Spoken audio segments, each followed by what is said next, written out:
Merry Christmas. Here at the vast Faithful Resistance podcast operation, and most days that's me and my husband, partner, button pusher, editor, Steve Seeley, we wish you a happy holiday and hope you have a chance for a little R&R before we all gear up for a new year.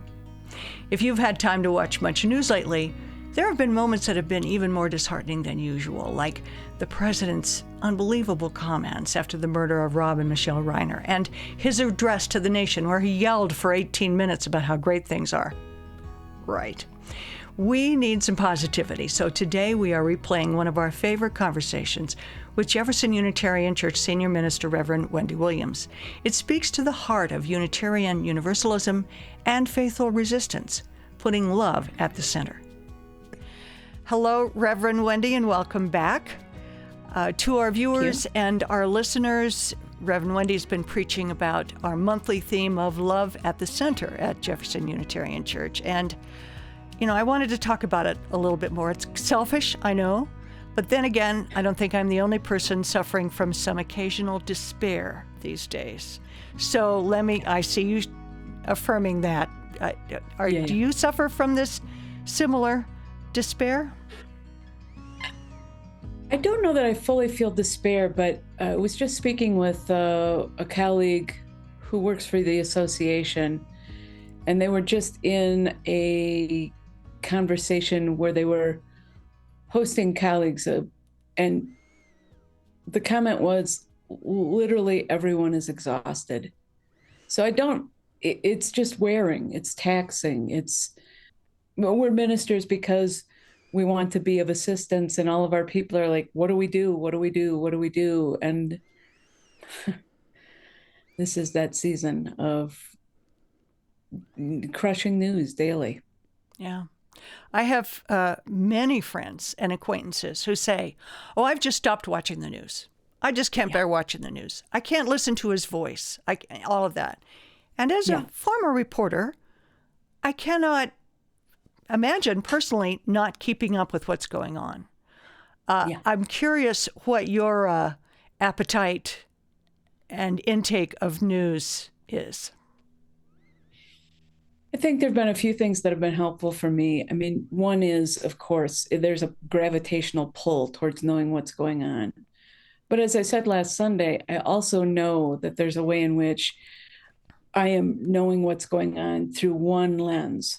And I'm having my viewpoint confirmed. So I challenged myself to pay attention to the news, but only do that at a couple of points a day, because the minute-to-minute stuff just does not feel healthy for my psyche or my spirit.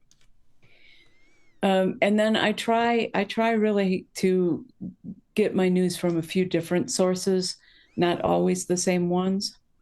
I try to click unpredictably so that the algorithms don't quite have me as pinned as they think they might. I find those things really useful, and I don't do it. I don't read first thing in the morning or right before I go to bed. I think the not right before you go to bed is brilliant. I don't know. I do it first thing in the morning just because I need to get that done so I can go on with my day. But it isn't always a happy beginning to the day. Yeah, and I need to start my day more grounded. I am a first thing, just get out and walk a couple miles with the dogs. And so I carry within me that blood of my grandfather, who always said it's important to get up and breathe the air before anybody else gets at it. So that's more helpful to me to come into my day than my reaction to the news. Are you having people come up to you constantly, just like I have for this podcast, and say, oh my gosh, how do I cope? And how can you take care of the entire world? Yeah. I mean, it certainly is prevalent right now. People are asking, how can I deal with this? And the real temptation is to shut down.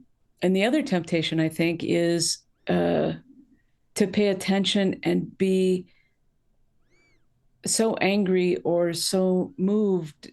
And we are not the most comfortable people with emotions. So again, I think sometimes when I'm chatting with somebody, they will cry and then they immediately apologize for crying. And the world is overwhelming.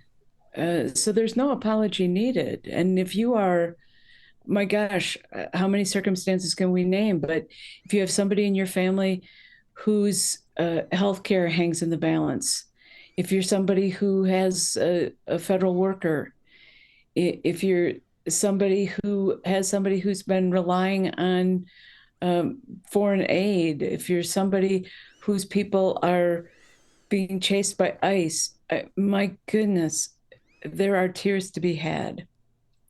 And so I always say, if you can't cry here with me, then there's a problem. And then the other thing I say is I like to remind them of a line from an Adrienne Rich poem, which is, we still need people with whom we can weep and still be counted as warriors. And so I think I don't see tears as a weakness. I don't see anger as a moral failing. But keeping those things at bay is not the answer, because it comes out sideways. Yeah. So I like to hold people in their pain and get them to feel their pain, because the only way out is through. And Richard Rohr says famously, pain that is not transformed is transmitted. So I'd rather transform it before I have a chance to transmit it. Love at the center.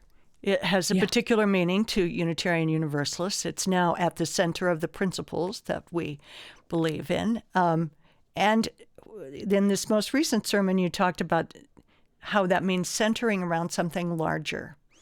I believe this is the faithful in faithful resistance. Would you talk a bit about centering around something larger? Yeah, it's so easy. It's so easy always as a human to center our own pain and our own dis-ease and discomfort and all the things, our own ego, our own need to be right, all of the things. But when we center something larger, we, in a sense, get into the balcony, or we're just one of the players, we're not the whole world. And I just find that really useful. And love at the center is at the center, not of our principles, Chris, but of our values. And it makes all of our values go, right? Without love, we aren't able to create justice. We're not able to tend to equity. We're not able to transform anything. We're not able to be generous. We're not able to be interdependent or tend to pluralism or any of those things. So by putting love at the center and recognizing, as much as I want to believe things are all about me, they're not.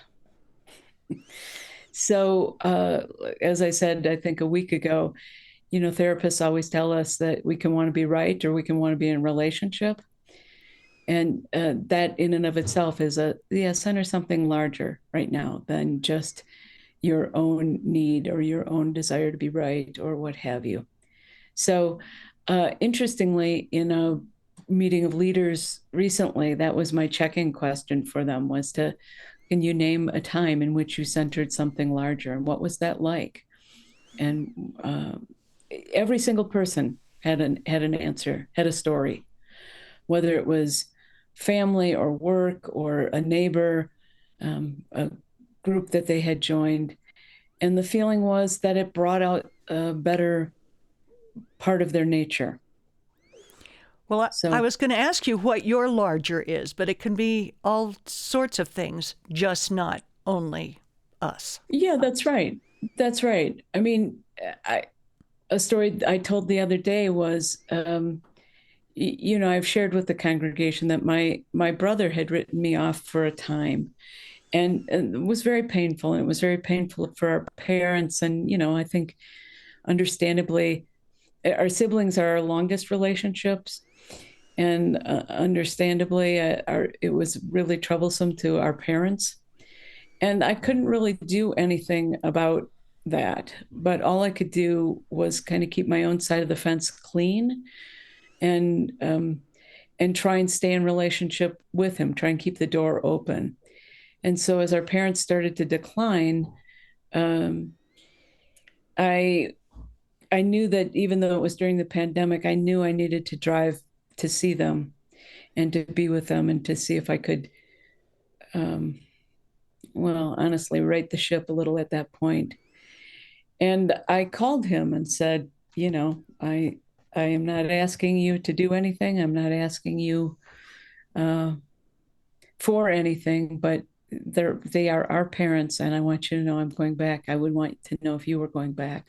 So just to let you know that, and I'll let you know what I find out.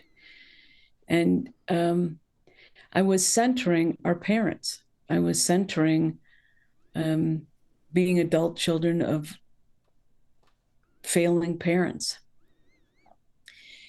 And, as it turned out, and these things don't always turn out well just because you're centering something larger, my brother was able to meet me and he said, I'll go with you. And since that time, we have texted every single day. Every single day. And, is it the best relationship in my life? Is it maybe what either of us would hope for in a dream sibling? Maybe not. But every day I chat with somebody I've known my whole life. Um, I wish him a good day, and he wishes me a good day. We tell each other we love each other, and we tell each other a little something about our lives. I have to believe somewhere that's the sort of thing that would have made our parents very happy. Yeah, I suppose ours would be centering family because of a difficult relationship, but trying to keep it open too. So Yeah, I hear on that one. yeah. I loved the story of the rabbi and the economics professor. Yeah, it's so great. Have you got It's like the third time I've heard it. concise version of that you can tell us? Sure. Well, that's always a question, but in short, she was in college and she took an econ class, and throughout the entire course, the econ professor, made the argument that everything that happens in the world, whether it's the passage of a law, ratification of an amendment, a significant response to a natural disaster, a court case, whatever, any of it can be explained through economics. And then on the very last day of class, he came in and he said, well, actually, I've got a confession to make. And the confession is there's one thing that can't be explained. And so again, it was so, it's very vivid in my mind because I can imagine the tension in the class and like, God, who are you, Buster, to come in here and all term convince us of one thing. And then on the last day say, actually, there's an exception. And when he finally spoke what the exception was, it was love. That any of us, all of us, the human condition is that we will do things that do not make economic sense, that are not explainable, that have no rational basis, no matter how much we want to believe that everything we do is logical and rational. We do things for love that aren't. And the examples that she reported were things like traveling hundreds of miles to be with someone when they die, or to touch someone's cheek or hold their hand, or to be with someone when they're in trouble or in need. And we will do that at great expense, and we'll do it at great personal inconvenience. It doesn't make any sense, but we do it. And so there is this capacity. She makes the point, and I align myself with her. She makes the point that that capacity is always in us. And so do we choose to live out of that place or not? There are times these days that I certainly don't feel very loving and like it's at my center. And I would hope you could talk a bit about what you do to what you lean into to I don't know. I don't think you need propping up, but to strengthen you, to remind you of how important love is. Yeah. Well, I said on Sunday, and this is such a powerful thing for me. The writer Ursula Le Guin says, I am such a slow unlearner, but I love my unteachers. And so I look for my unteachers. I look for those people who are ahead of me. Often they're poets for me, but they don't have to be. Um, you know, Jan Richardson is a Christian poet, and her husband, like, she barely got married, and her husband died, and so she has written a lot about grief, and she also writes a lot about spirit. And not surprisingly, she has a poem that's called "Blessing When the World Is Ending," and it begins something like, uh, "Look, friends, somewhere in the world, somewhere the world is ending, somewhere, somewhere the sun has come crashing down, and yet on we go." And so through the stanzas, she's sort of like, well, how do you put one foot in front of the other? Scripturally, in the Hebrew Bible, the Psalms were the poets that were written by the poets, and they were in touch with their pain and their anger and their rage and their fearfulness, but also in their hope and in their imagination for something better. So for me, I turn to those things, which are writing, but I also look for it in reality. I try and pay attention to the people around me. There's a man that is my neighbor who has late onset MS, and so he was a vital, active construction guy, and he is in a wheelchair. And I swear there really isn't anyone with a better attitude. And he's not in denial. And we do not agree politically, but boy, he is always open and kind. And what can I do today? And I learn from him every time I run into him. And like I said on Sunday, we get the bad news. We get the algorithm that produces the look what's happened now and see who's in trouble now. And that misses the place or there's a failure to report on the places where the human spirit and human imagination has coalesced and is producing good things, whether that's community or new ideas or a safety net where we might have once counted on the government, and that is not happening right now. And those feel really important to me. They feel really buoying, because there's a bigger picture than that myopic, dark view that I can take. Well, as you also said, you can't live your life based on decisions based on fear and hatred. Well, you can, but then the lineage of that continues. So if I can't do that if I'm going to say that I put love at the center of my life, which I do imperfectly, as we all do. But if I focus only on the hatred and the fear, then my decisions are rooted in that. And I'd way rather have my decisions rooted in hope and love and the things that I hold dear. Well, selfishly, I'm glad you had time to do this podcast today.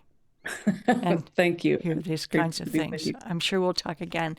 Thank you for the positivity based in authenticity, based in reality. It really is possible to have a positive attitude to go forward. Yeah. Thank you. And I also think it's essential that we don't expect it of each other and ourselves every minute. We get to be down. We get to be under the bed, not just in it. But leave the thread so we have something to follow back out. Thank you, Reverend Wendy. Thank you. So as we head into a new year, please send us your ideas for interviews and topics to address. Email us at faithfulresistance@jeffersonunitarian.org. And to find ways to do your part, holidays or not, please check out the Faithful Resistance page on our website, jeffersonunitarian.org. And just keep on doing the next right thing. Go out. do the next right thing.